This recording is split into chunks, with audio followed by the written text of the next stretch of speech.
Good day, Sir Kevin. We are the group that is assigned to Lesson 11, which is the HMPE for Operate Computerized Reservation System and PMS Navigation, Booking Modifications and Cancellations.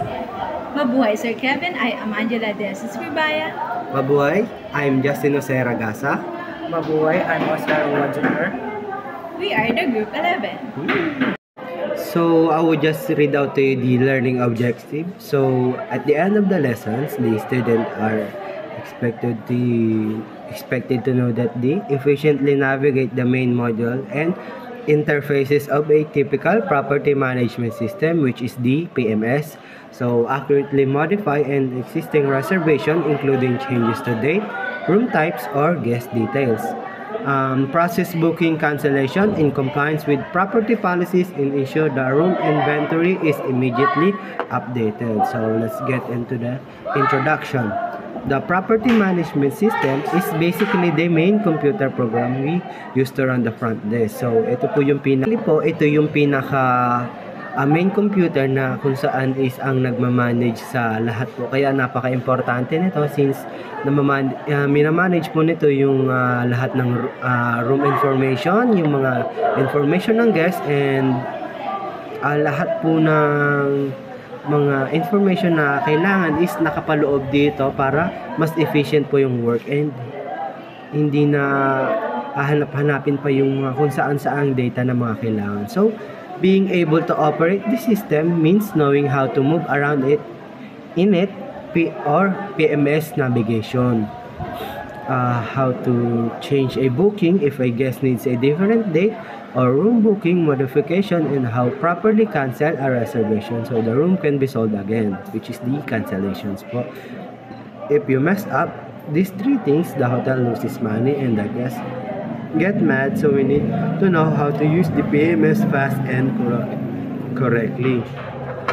So that is why po kailangan is alam natin yung pasikot-sikot ng PMS, which is the property management system, para madali na lang po if ever na may guest na may kailangan ipabago yung kanilang dates ng pag-check-in nila or pag-check-out, or may booking modifications or may mga cancellations, is madali na lang natin maayos to and hindi super hassle since meron ng PMS na magpapadali ng trabaho natin. And next po is operating a computerized reservation system, which is called PMS navigation.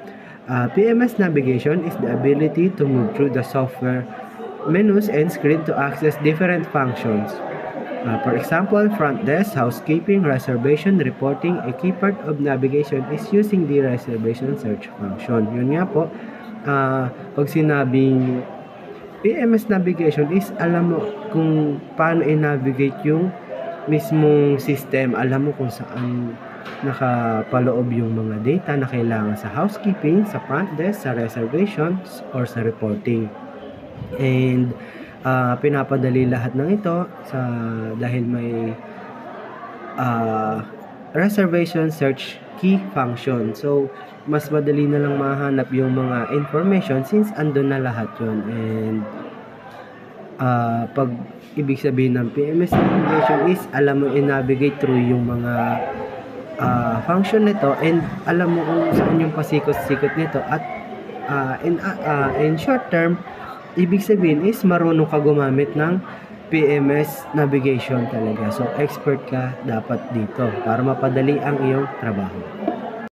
Improve guest experience by storing detailed guest profiles, including preference and service history. PMS enables staff to personalize each guest stays. Ang improved guest experience ay tumutukoy sa mga aksyon at ekstrayan na naglalayong gawin mas kasiyasayang, komportable at memorable ang pananatili o interaksyon ng isang bisita, customer o kliyente. Kabilang dito, ang mabilis at magalang na serbisyo, malinis at maayos na kapaligiran, pagbibigay ng personalized na atensyon at pagtiyak na malampasan ang kanilang mga inaasam. Ang pangunahing layunin ay lumikha ng positibong damdamin upang sila ay magbalik at magrekomenda sa iba pa.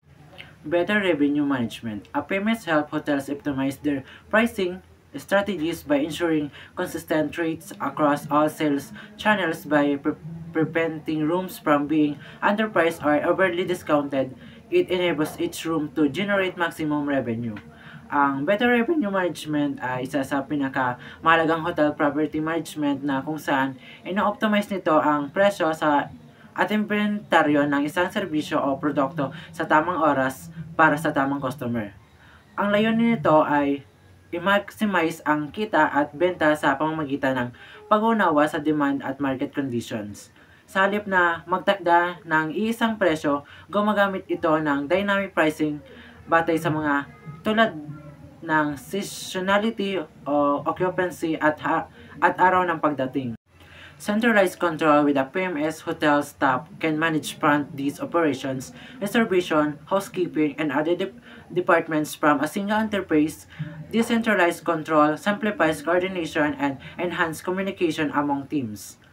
Ang centralized control, particular konteksto ng property management system ay isang software solution na nagbibigay daan sa isang sentralisadong plataforma upang pamahalaan ang lahat ng mamahalagang operasyon ng isang establishmento. Ito ay nagsisilbing utak ng operasyon dahil kinokontrol nito at sinasama nito ang iba't ibang function kabilang ang reservation, check-out, check-in, housekeeping, billing at customer data. Booking modifications. A booking modifications involve making changes to an existing confirmed reservation. Common modifications include extending or shortening the stay, changing the reserve room type, or example from a standard queen to a deluxe king, or updating the guest contact or payment information. When performing a modification, the system must instantly check current availability and recalculate the new total cost, applying any relevant rate changes. So, a booking modification is the process of altering or confirmed reservation, which commonly involves extending the stay, changing the room type, or updating guest information, requiring the system to instantly recheck availability and recalculate the total cost. The action you would click in your PMS to initiate this typically labeled Modify Booking or simply Modify. Cancellations. Cancellations are the process of formally canceling a confirmed reservation and releasing the booked room back into the available inventory. This process is critical for revenue management. The PMS must guide the user through applying the proper cancellation policy. Example, charging a no-show fee or waiving the fee based on the cancellation window and issue a cancellation confirmation number to the guest. A cancellation is the formal process of voiding a confirmed reservation, releasing the room back into inventory, and requires the PMS to guide the user in applying the appropriate cancellation policy, such as a fee or a waiver, and issuing a cancellation confirmation number. However, to perform a booking modification, you would click the Modify Booking button, not the Cancellation button. For cancellations, you would click Cancel Reservation or Process Cancellations. For modifications, changing the booking details, you would click Modify Booking.